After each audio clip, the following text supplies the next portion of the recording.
Welcome back after the break. Basil sahib, اتنی چیزیں زبردست طریقے سے آپ نے ایکسپلین کی, ویئرس کے ساتھ ساتھ مجھے بھی سمجھائیں. مجھے بتائیں یہ بھارت چاہ کیا رہا ہے, کر کیا رہا ہے؟ ایک جانب تو بلند و بانگ دعوے کہ مقبوضہ جموں کشمیر میں سب کچھ سیٹ ہے, ٹھیک ہے یہ سیٹ ہے, بالکل سیٹ ہے. کتابوں پر پابندی 25 کتابوں پر پابندی لگا دی.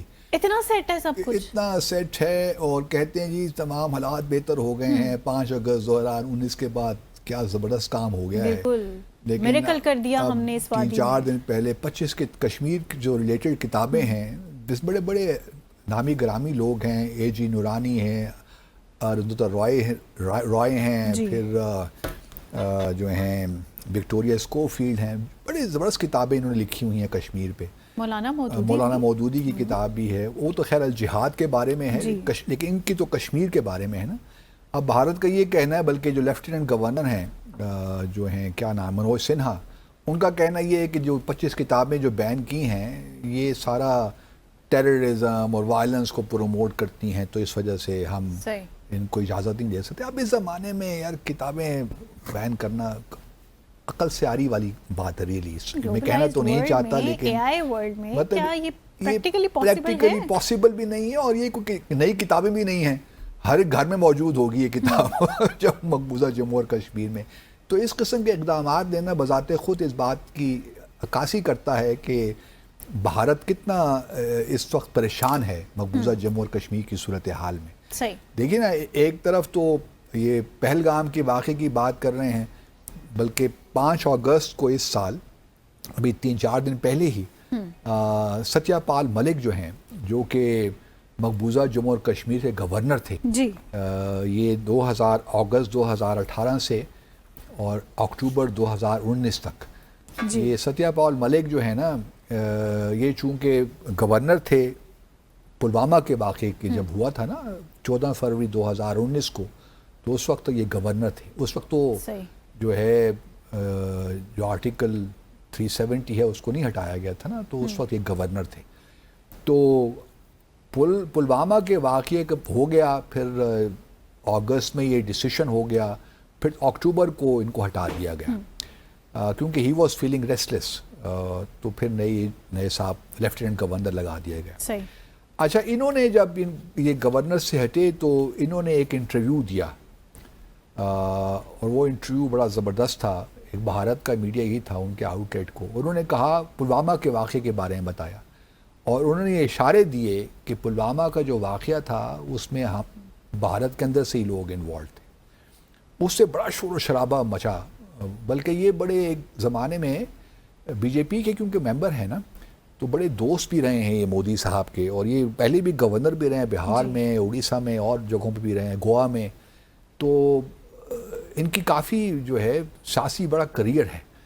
انہوں نے جب یہ کہا کہ پلوامہ کے واقعے میں تو بہت سے ایسے لوپ ہولز ہیں کہ ہم یہ نہیں کہہ سکتے یہ پاکستان سے ہوا کس سے ہوا, تو اس سے ایک بھونچال سا آ گیا. اور جو پاکستانی بات کرتا رہتا ہے نا کہ فالس فلیگ آپریشن کروا کر اس قسم کے اقدامات لیتے رہتے ہیں, کبھی اوڑی میں کروا دیا تو کبھی پلوامہ میں کروا دیا, اور پھر یہ سرجیکل اسٹرائک کے ڈرامے رچائے اور ایک ٹینشن کریٹ کی.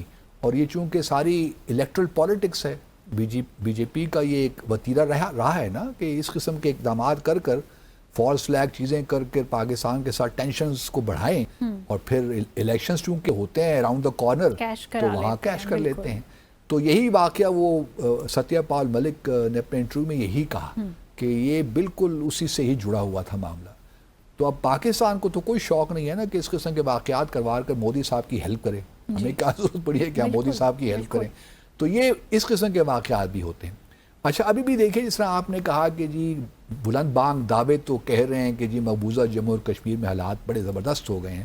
اب پچھلے 9 دنوں سے اس وقت جو ہے کلگام میں وہاں پہ جھڑپیں ہیں, وہاں پہ مجاہدین جو ہیں بڑے زبردست انہوں نے ٹارگٹ کیے ہیں سیکیورٹی فورسز کو, اور کافی لوگوں کو ہلاک بھی کر دیا, سیکیورٹی پرسنل کو 3-4, اور بہت زخمی, درجن سے زیادہ زخمی بھی ہو گئے.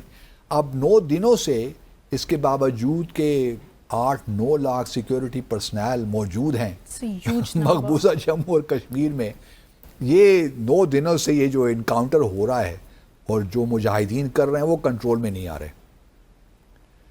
اب آپ اس سے اندازہ لگائیے نا کہ مجاہدین بھی کتنے کمیٹڈ ہیں کشمیری مجاہدین, اور وہ کمیٹڈ ہیں کہ انہوں نے جو ہے اپنی آزادی لینی ہی لینی ہے بھارت سے. جی. اب بھارت کو یہ ریئلائز کرنا چاہیے کہ جو کاسمیٹک میجرز ہیں یا جو ایک نیریٹو بلڈ کرنے کی کوشش کر رہے ہیں فالس نیریٹو, وہ اب کام نہیں آنے والا. انف از انف. آپ کو دیکھیے 2019 سے 2025 میں ہم آ گئے ہیں, آپ کو کوئی کامیابی وہاں پہ نہیں ملی. آپ نے بہت کہا کہ G20 کی میٹنگ ہم نے وہاں کروا دی, ورکنگ گروپ کی, ٹورسٹ آ رہے ہیں, یہ ہو رہا ہے وہ ہو رہا ہے, لیکن وہ دعوے سارے غلط ثابت ہوئے. بالکل وہ دھرے کی دھری رہ گئے نا چیزیں, کچھ بھی وہاں پہ نہیں ہو رہا. میں اکثر اپنے کچھ جو بھارت کے دوستوں سے ہی کہتا ہوں کہ آپ billions and billions of dollars یہاں پہ خرچ کر لیجئے, لیکن یہ جو ہے نا اکنامک پراسپیرٹی ڈیولپمنٹ, یہ آزادی کی قیمت نہیں ہوتی. آزادی کی کوئی قیمت نہیں ہوتی. جب ایک قوم یہ فیصلہ کر لیتی ہے کہ اس نے آزادی لینی ہے تو پھر آپ کچھ بھی کر لیجئے. وہ آزاد فضا میں سانس لینا چاہتے ہیں, چاہے وہ غربت میں ہی کیوں نہ ہو. بالکل یہ بات ان کی سمجھ میں آتی نہیں ہے. مجھے بعض اوقات بڑی حیرت ہوتی ہے کہ بڑے اچھے لوگ, سنجیدہ لوگ بھارت میں, وہ بھی اس بات کو نہیں سمجھ پاتے, اور وہ انسسٹ کرتے ہیں کہ جی جموں اور کشمیر تو ہمارا ہی حصہ ہے, انٹیگرل پارٹ ہے. تو اب میں امید یہی کرتے ہیں ہم کہ دیکھیے نا, یہ جو کلگام میں جو کچھ ہو رہا ہے, جو اس سے پہلے اور بھی ہوتا رہا ہے, ہوتا رہے گا, کیونکہ مجاہدین تو ڈٹے ہوئے ہیں نا, اور کشمیری ڈٹے ہوئے ہیں کہ انہوں نے آزادی لینی ہی ہے. تو آپ بھلے 8 لاکھ فورسز ہیں, آپ 8 لاکھ اور لے آئیے, آپ بے شک اور کالے قوانین بنا لیجئے, آپ کچھ بھی کر لیجئے. آپ سے یہ لوگ جتنے بھی ہیں 8 ملین ہیں, 7 ملین ہیں ویلی میں خاص طور پہ, اور پھر چناب ریجن میں جو ہے جموں کا جو علاقہ ہے جو مسلم میجورٹی ایریا ہے, یا پھر لداخ میں بھی آپ دیکھیے گا کہ وہاں اس وقت اس طرح نہیں ہے, لیکن کارگل مسلم میجورٹی ایریا ہے نا, تو وہاں بھی ایک ریزنٹمنٹ تو ہے اگینسٹ انڈیا. تو بہتر یہی ہے کہ پریزیڈنٹ ٹرمپ کی بات سن لیں اور کچھ ورک آؤٹ کر لیں کس طرح ہم نے آگے بڑھنا ہے جموں اور کشمیر کے تنازع کو حل کرنے کے لیے, اور پھر 2 سال میں وائٹ ہاؤس چلے جاتے ہیں, وہاں پہ ایک اچھا سا معاہدہ ہے ایک اچھا سا معاہدہ کر لیتے ہیں تاکہ اس خطے میں بھی امن آ جائے.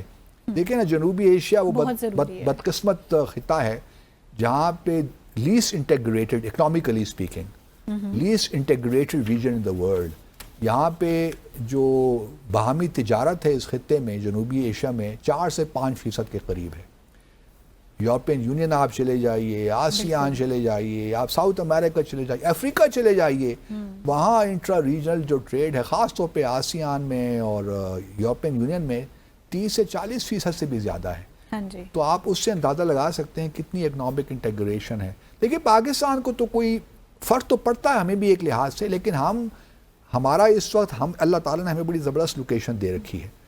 اگر بھارت ہمارے ساتھ نہیں کرے گا, پرابلمس کریٹ کرے گا, تو ہمارے لیے الحمدللہ راستے کھلے ہیں. ہم افغانستان کے ساتھ ہمارے معاملات اچھے ہو گئے, سینٹرل ایشیا کے ساتھ سی پیک بن گیا, تو ہمارے لیے تو بہت سے راستے کھلے ہیں. لیکن اگر بھارت کو چاہیے جگہ کہ وہ سینٹرل ایشیا, تو اس کو آرمینیا کی طرح لینڈ روٹ آذربائیجان کو چاہیے نا, آرمینیا کے تھرو لینڈ ایکسیس یا لینڈ ریل لنک اور روڈ لنک چاہیے, تو اس کے لیے آرمینیا ضروری ہے نا, اسی لیے معاہدہ آذربائیجان کو کرنا پڑا. تو بھارت کو بھی یہ سوچنا چاہیے اگر اس کو وسطی ایشیا میں معاملات چاہیے, ویسٹ ایشیا میں چاہیے, ایون یورپ تک بھی اگر چاہیے, ٹھیک ہے وہ IMF ایک کوریڈور بنا رہے ہیں, India Middle East Europe corridor, وہ بنے گا سو بنے گا, دیکھیں گے. وہ ایک اور بھی بن رہا ہے ان کا international north south transport corridor, وہ یوریشیا سے روس سے ہو کر آئے گا, وہ بھی دیکھیں گے کب بنتا ہے. لیکن یہ تو بنے بنائے روٹس ہیں, اس میں تو کچھ محنت بھی نہیں چاہیے. تو کوشچن یہ ہے کہ کیا مودی سرکار کو, جو کہ لگتا نہیں ہے ہندوتوا کے لوگ ہیں, لیکن اگر یہ واقعی سنجیدہ ہیں اس خطے کو آگے لے جانے کے لیے, تو جموں اور کشمیر کا تنازع حل کیے بغیر کچھ معاملات آگے نہیں چلیں گے.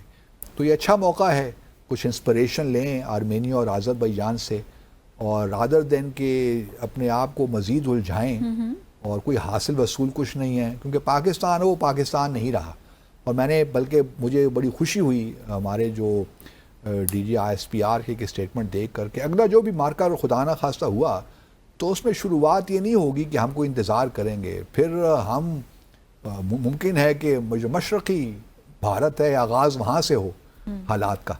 تو ہمارے لیے تو آپشنز ہیں، لیکن اگر بھارت کی جو اگر آپ چاہتے ہیں کہ اکنامک اپرچونٹیز آئیں، انویسٹمنٹ آئے، ریجنل ٹریڈ بڑھے، ریجنل انٹیگریشن ہو، اکنامک انٹیگریشن ہو اور کنیکٹیویٹی ہو، تو اس کے لیے بھارت بڑا ملک ہے جی اس لیے بڑے ملک کی ذمہ داریاں بھی زیادہ ہوتی ہیں.